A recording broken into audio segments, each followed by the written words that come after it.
Bienvenue à tous dans À la Une. Il y a 50 ans, la guerre d'Algérie prenait fin. Le 18 mars 1962, le gouvernement français et le FLN signaient les accords d'Évian. Le lendemain, un cessez-le-feu entrait en vigueur, mais ce n'était pas la fin des violences.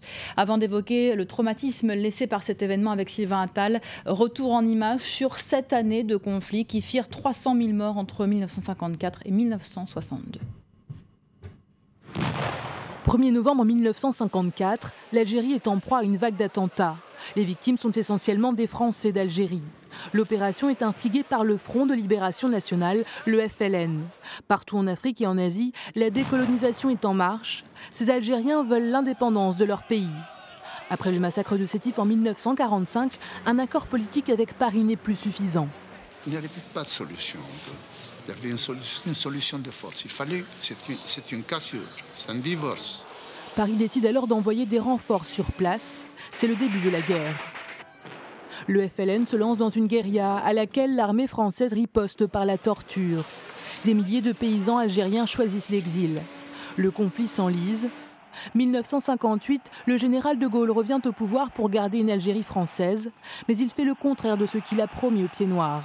Le processus d'autodétermination est lancé. Je considère comme nécessaire que ce recours à l'autodétermination soit proclamé aujourd'hui. Les Français d'Algérie s'y opposent. L'OAS, l'organisation armée secrète, devient leur porte-voix et mène des actions de plus en plus meurtrières. Ils tentent même de renverser le pouvoir, en vain.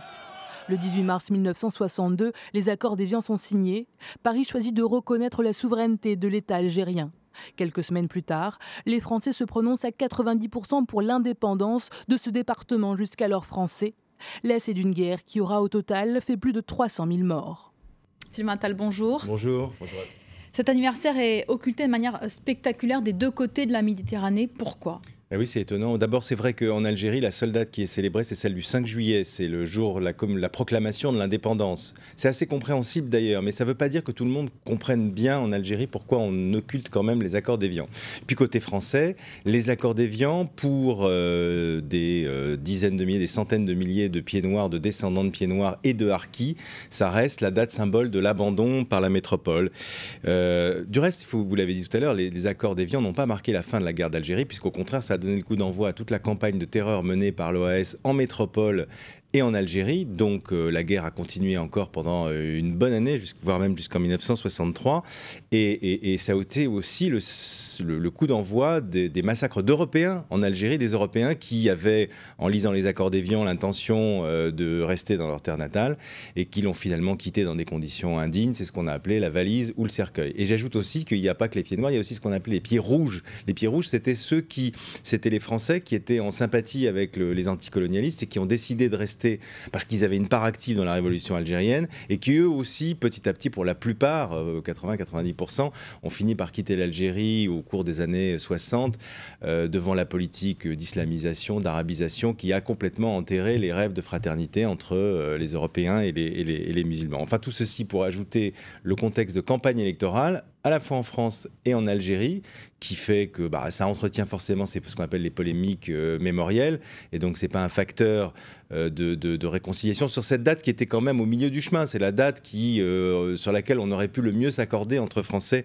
et Algériens. Bref, comme dit Benjamin Stora, l'historien spécialiste de l'Algérie, qui est lui-même pied noir, juif, né à Constantine, on attend toujours la commission Vérité et Réconciliation qu'ont fait les Sud-Africains très rapidement.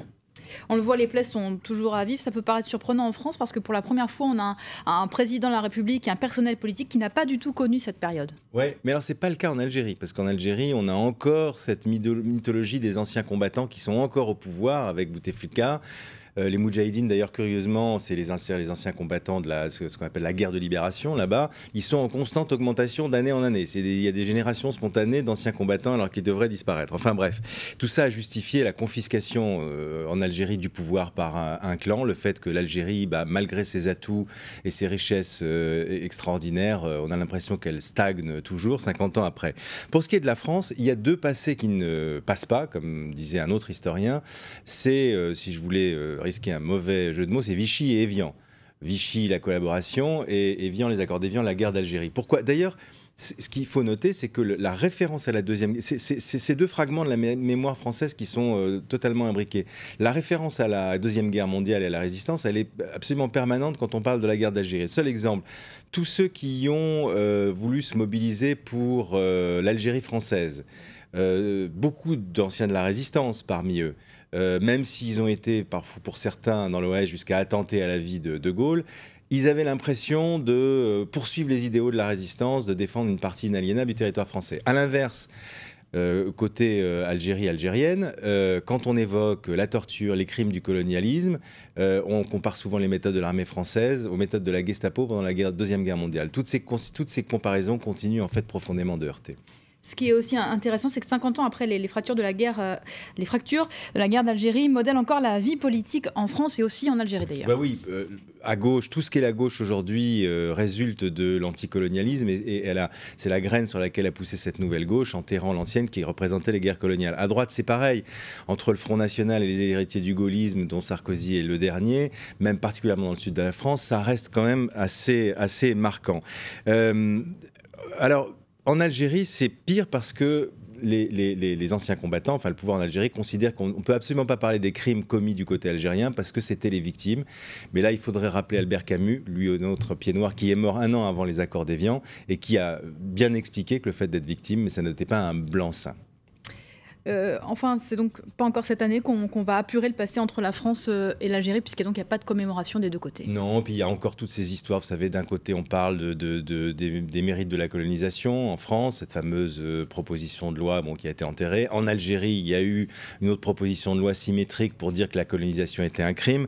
On n'en sort pas beaucoup. Et ce qui rend encore plus difficile de faire cette réconciliation, c'est le rôle maintenant nouveau de cette immigration algérienne en France. On est bientôt à la 3e génération qu'entretient parfois un rapport mythique avec les parents et les grands-parents et qui trouve en même temps qu'elle n'a pas à juste titre d'ailleurs, qu'elle n'a pas sa juste place en France. C'est là-dessus qu'il faudrait peut-être commencer à réfléchir et essayer d'apaiser. Bref, on a toujours l'impression 50 ans après que l'Algérie et la France continuent d'écrire une histoire commune, mais à distance, sans se voir, sans s'entendre toujours et sans se respecter, sans se comprendre. Merci beaucoup Sylvain. Je vous rappelle cette dernière information à propos de la fusillade de Toulouse. On en sait un petit peu plus. Ça s'est donc produit devant un collège juif de Toulouse.